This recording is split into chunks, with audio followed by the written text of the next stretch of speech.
Hello नमस्कार दोस्तों, आप लोगों का अपना यूट्यूब चैनल रोजगार 7590 में स्वागत है। आज आप लोगों को बताने वाले हैं सीसीए का zone wise expected cut off क्या असर रह सकता है और फर्स्ट डीवी और सेकंड डीवी में कितना डाउन हो सकता है और सेकंड डीवी कितने महीने के अंदर में जारी हो सकती है और आपका फाइनली रिजल्ट कब जारी होने वाला है। तो इन सारी चीज़ों को लेकर जो भी आपका कन्फ्यूजन है 1/3 2/3 लागू होगा या नहीं होगा, तो इन सारी चीज़ों को क्लियर करते हुए आपको expected cut off zone wise दिखाने वाले हैं। तो जितने भी अप्रेंटिस कैंडिडेट हैं और आप लोग वीडियो में लास्ट तक बने रहिएगा, पूरी एक एक चीज़ बारीकी से आपको समझाएंगे और आपके जोन में क्या कट ऑफ जाने की संभावनाएं बन रही हैं। तो आइए आप लोगों को बिना समय गंवाए साथियों पूरी डिटेल से जानकारी देते हैं। उससे पहले आप लोगों से एक छोटा सा रिक्वेस्ट है कि जो भी साथी चैनल पे पहली बार आए होंगे चैनल को सब्सक्राइब कर लीजिएगा, वीडियो को लाइक शेयर कर दीजिएगा। रेलवे जुड़ी इस पल पल की हर एक अपडेट आपको यहाँ पे देखने को मिलती रहती है साथियों। जैसे कि आप लोगों ने देखा होगा कि रेलवे ग्रुप डी भर्ती 2024 CCA zone wise cut off NAC का 1/3 प्लस सीबीटी का 2/3 सटीक एक्सपेक्टेड कट ऑफ देख लीजिए जितने भी सीसीए छात्र हैं। तो देखिए कट ऑफ दिखाने से पहले इसका जो नियम है किस तरीके से आपका कट ऑफ बनेगा, किस तरीके से बनता है। तो देखिए 2019 में किस तरीके से बना था वो भी चीज़ें आपको दिखाएंगे। तो सबसे इम्पोर्टेंट आपका हो जाता है कि देखिए यहाँ पे अगर आप लोग देखेंगे चाहे सीसीए हो चाहे मतलब आप जो भी कैंडिडेट हैं, आप लोगों को समझना ज़रूरी होता है कि आपका हॉरिजॉन्टल रिजर्वेशन है या वर्टिकल है या कौन कौन से नियम से कट ऑफ बनते हैं। तो इस तरीके से आप लोगों को पूरी जानकारी देंगे। जैसे कि आप लोगों का सीसीए का हॉरिजॉन्टल रिजर्वेशन होता है और दूसरी चीज़ें देखिए सीसीए का 1/3 को जो कोर्ट केस चल रहा था कि 1/3 हटा के केवल सीबीटी बेस पे सिलेक्शन किया जाए, तो बिल्कुल भी कोर्ट ने इसको खारिज करते हुए मतलब रिजल्ट जारी करने की बात कह दी कि जो भी रेलवे का पॉलिसी है, जो भी रेलवे नोटिफिकेशन में मेंशन किया है, बिल्कुल उसी तरीके से आपका ये फाइनली स्कोर कार्ड बनाया जाएगा। तो बिल्कुल देखिए आपको बता दें कि आप लोगों ने मतलब देख लिया होगा कि सीबीटी में किसी का 42 नंबर बन रहा होगा, किसी का 50 नंबर बन रहा होगा, किसी का 51 बन रहा होगा। तो आप लोग 42 का 2/3 किए होंगे साथियों, किसी का 51 होगा तो वो इसका 2/3 किया होगा, ठीक है। तो 51 का 2/3 करने पे आपका 34 नंबर बन रहा होगा, 42 का यहाँ पे 28 नंबर बन रहा होगा।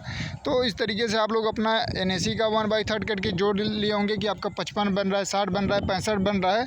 तो आपको ये भी चीज़ें क्लियर कर दें कि देखिए जो सीबी मतलब 2/3 होता है सीबीटी का, तो उसमें आप लोगों को सबसे पहले केवल डायरेक्ट सीबीटी का 2/3 नहीं करना है। सीबीटी में मान लीजिए आपका 42 नंबर है तो आपका हो सकता है नॉर्मलाइज में 7 नंबर 8 नंबर 10 नंबर जो भी मिले, मान लीजिए 9 नंबर मिल गया तो आपका 51 नंबर हो गया, ठीक है। 51 का 2/3 करने पे 34 आएगा, तो सीधे 34 आप लोग उसमें 1/3 में जोड़ेंगे एनएसी में, ना कि 42 का 2/3। तो नॉर्मलाइज होने के बाद 2/3 होता है, ऐसा नहीं है। कुछ कैंडिडेट का ये भी कहना था कि सर हम लोगों का तो जो सीबीटी में नंबर लाए हैं उसका वो 2/3 कर देंगे, फिर नॉर्मलाइज होगा एनएसी का 1/3 और सीबीटी का 2/3 करने के बाद नॉर्मलाइजेशन में बढ़ता है। तो ऐसा कुछ नहीं है, सीबीटी का ही नंबर पहले नॉर्मलाइज किया जाएगा, फिर उसका 2/3 करके और एनएसी का 1/3 करके आपका फाइनल स्कोर कार्ड बनाया जाएगा। तो इस तरीके से देखिए ये पिछली बार का कट ऑफ गया था, बहुत कम नंबर 30 नंबर 40 नंबर आपको देखने को मिला था।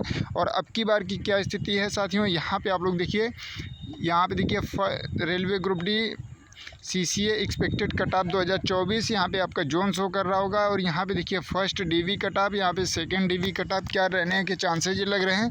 तो देखिए एक एक जोन का आपको दिखाते हैं। यहाँ पे सेंट्रल रेलवे मुंबई में आप देखेंगे तो 55 के आसपास आपका कट ऑफ देखने को मिल रहा है, +-3 यहाँ पे किया गया है, क्योंकि 55 से 56 भी हो सकता है, 57 भी हो सकता है, क्योंकि देखिए 58 भी हो सकता है। 3 नंबर आप लोग मान के चलिए अप डाउन होने के चांसेज हैं, क्योंकि देखिए साथियों आपका सबसे ज़्यादा जो डिपेंड करता है वो कितने नॉन सीसी आपके जोन में है।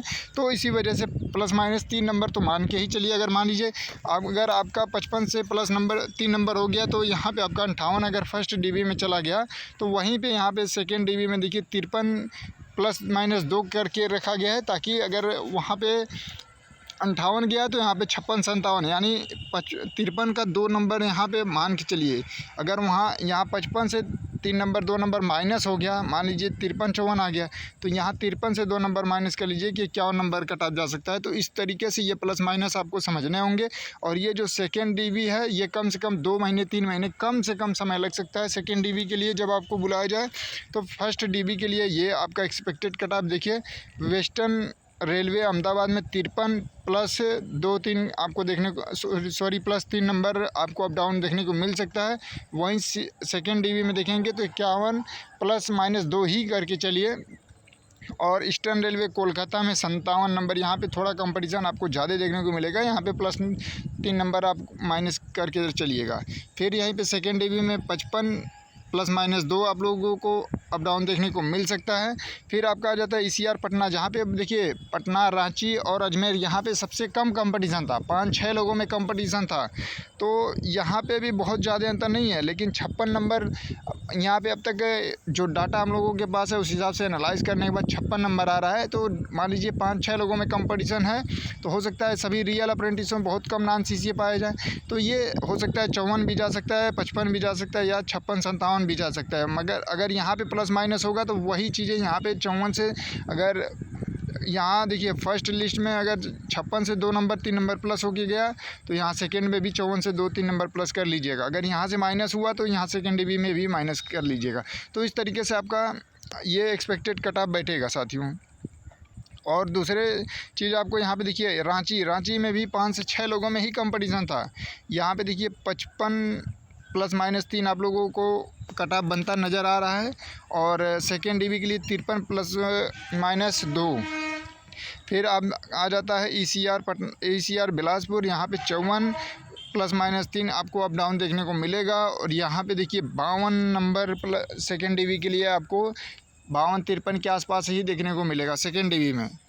और सबसे टफ जोन जिसको आप लोग मान रहे थे कि प्रयागराज में बहुत ज़्यादा कंपटीशन है, तो यहाँ पे देखिए प्लस का 60 मान के चलिए कि +60 अगर जाता है नॉर्मलाइज होने के बाद, जैसे मान लीजिए आपका अभी भी NEC CBT की ओर मिला के 59, 60, 58 या 57 बन रहा है, नॉर्मलाइज होकर अगर 60-62 नंबर हो जाता है तो आपके चांसेस बन रहे हैं। फर्स्ट डिवी की मैं बात कर रहा हूँ कि अगर 60 से 63 के मान लीजिए 3 नंबर प्लस हो गया तो 63 तक जा रहा है फर्स्ट डिवी, तो वहीं पर आपको 58 2 60 कर लीजिएगा प्लस सेकेंड डिवी के लिए। देखिए यहाँ पे +2 किया गया प्लस माइनस, तो यहाँ पे अगर यहाँ प्लस होगा तो यहाँ पे भी प्लस हो जाएगा।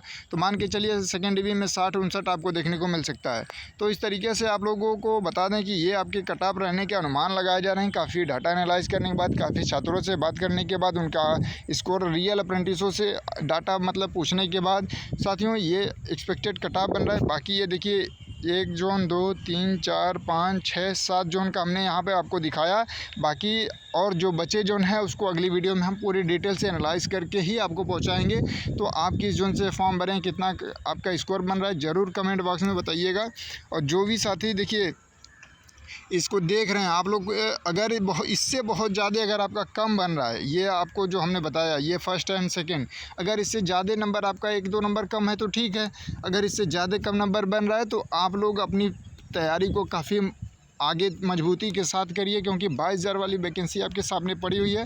अगर आप लोग उसमें लापरवाही करते हैं तो आपका खामियाजा भुगतना पड़ेगा। क्योंकि देखिए कोर्ट केस फाइनल हो चुका है और रिजल्ट भी जल्द जारी होगा। और आपका जो 22,000 वैकेंसी है उसका एग्ज़ाम आपको मतलब जुलाई, अगस्त, सितंबर कभी भी अलाउंस होने के चांसेस हैं इसी 3 महीने के अंदर में, क्योंकि रेलवे काफ़ी तेज़ी से काम कर रहा है और इसी कोर्ट की वजह से काफ़ी डिले हो रहा था। तो जितने भी कैंडिडेट हैं ये आप लोग कट ऑफ देख लीजिए। अगर इससे ज़्यादा अगर आप लोगों का कम नंबर है, अगर किसी का 35 नंबर बन रहा है, 32 नंबर, 40 नंबर बन रहा है, तो वो साथी सिलेक्शन की उम्मीद ना के बराबर करें। मैं ऐसा नहीं कर रहा हूँ कि ना हो, हम तो यही कामना करते हैं कि सभी अप्रेंटिस का हो, लेकिन आपको झूठा आश्वासन नहीं देंगे कि आप नहीं उम्मीद करके बैठिए कि आपका हो ही जाएगा, फिर नहीं होगा तो फिर आप ना घर के रहेंगे ना घाट के, मतलब ना इधर भी हुआ सिलेक्शन ना उधर होगा। तो इसी वजह से आप लोगों को पहले ही हम सतर्क कर दे रहे हैं कि अगर मान लीजिए 32,000 वाली वैकेंसी में हो गया तो और भी बेहतर है, अगर नहीं हुआ तो आप लोग 22,000 वैकेंसी के लिए आप लोग प्रॉपरली तैयारी मजबूती के साथ करके रखिए साथियों। और आप लोग इस वीडियो को ज़्यादा से ज़्यादा शेयर करिएगा ताकि और भी अप्रेंटिस साथियों को ये इन्फॉर्मेशन मिल पाए। धन्यवाद साथियों।